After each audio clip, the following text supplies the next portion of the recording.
welcome back to All This Math. This is Professor Parker, and for today's lesson, we're going to talk about circle geometry, and specifically within circle geometry, we're going to deal with the secant-tangent formula. The secant-tangent formula, right? Now, we use the secant-tangent formula to figure out missing lengths, whether we're dealing with a secant, right? From point B to point W, that's a secant.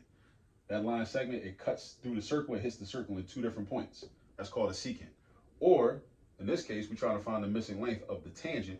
The tangent is a segment that touches a circle in exactly one point, here at point A. So I got secant that goes from point B through point E and through point W, and I was being intentional. I picked those points because I got my W.E.B. Du Bois t-shirt on, right? William Edward Burghardt Du Bois, right? So W.E.B., right? And also B.A.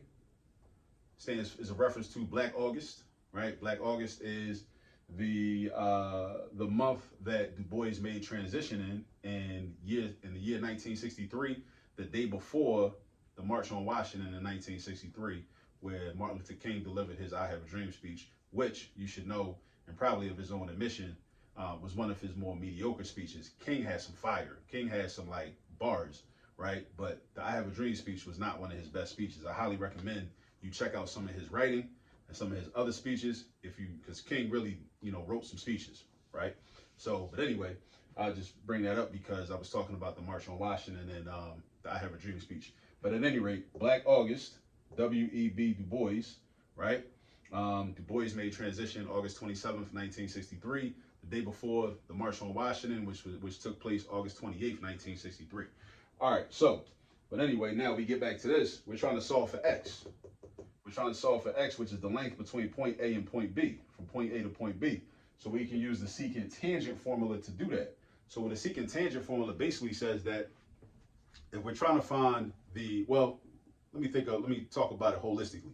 The secant-tangent formula says this, that if you have a secant that cuts through a circle from a point, and then you have a tangent that extends from the same point that secant come from, right? And that also touches the circle, right, on the actual circle, then the formula we can use, or the relationship between that secant and that tangent, is this. The length of the whole secant times the outer part of the secant, outer meaning outside of the circle, inside of the circle, outside of the circle, inside of the circle, outside of the circle, right? The whole secant times the outer part of the secant is equal to the whole tangent squared, or the whole tangent raised to the second power. All right, so that's the whole secant times just the outer part of the secant is equal to the whole tangent squared. All right, so now we're gonna throw our segments in there, and then we're gonna replace our segments with our numbers and our variables, and then we're just gonna do the algebra and get the answer, and then we're gonna be done.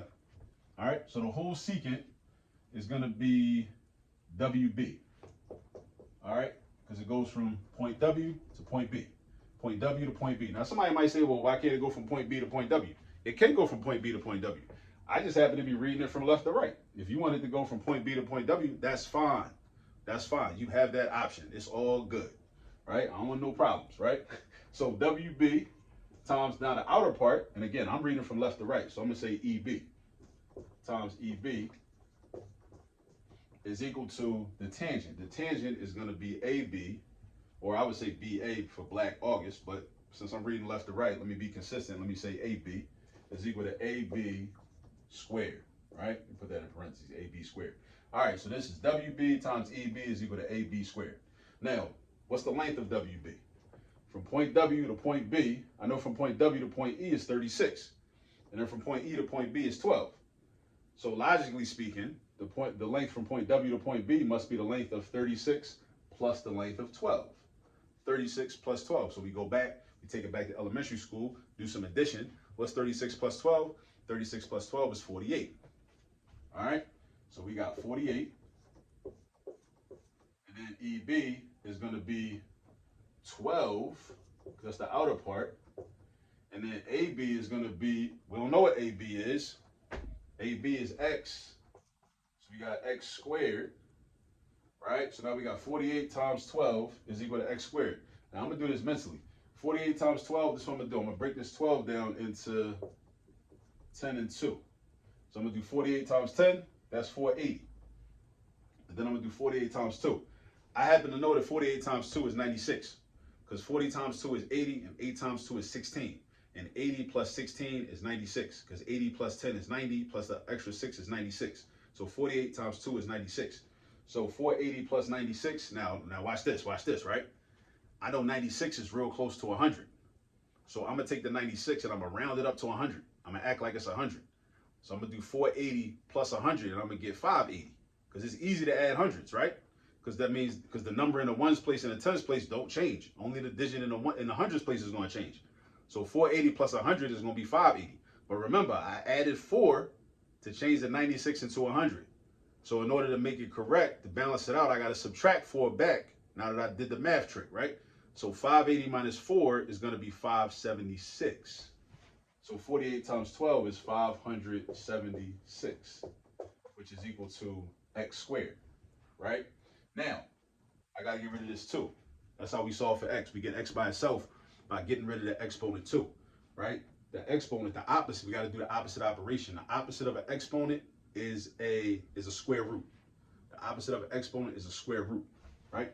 So now I'm going to take the square root on the right-hand side, and I'm going to also take the square root on the left-hand side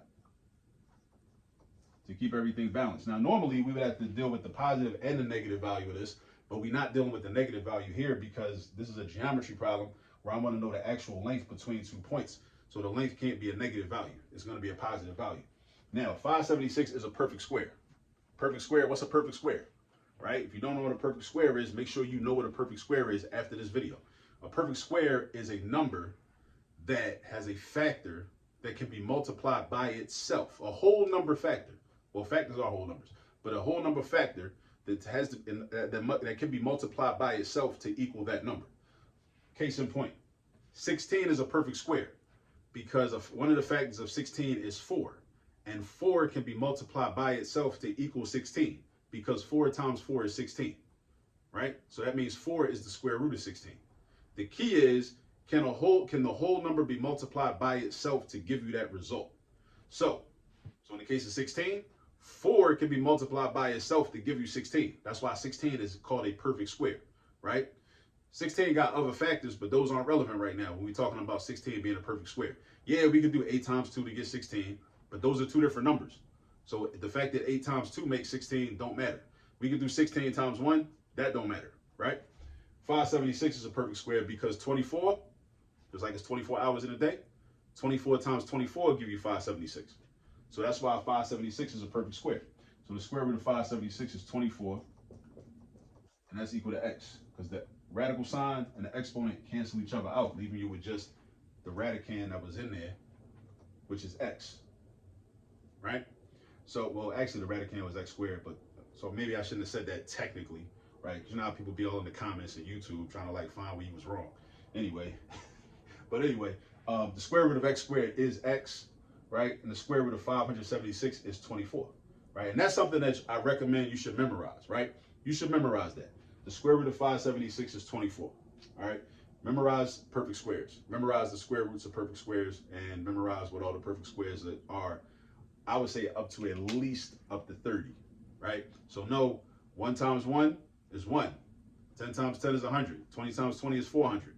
30 times 30 is 900. Know all the perfect squares in between, right? Between 1 times 1 and 30 times 30. All right? So, yeah, so this is some circle geometry.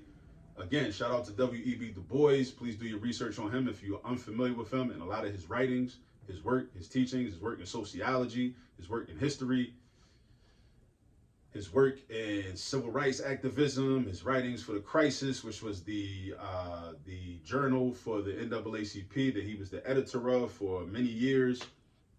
Yeah, just like do your research. Definitely do your research. All right.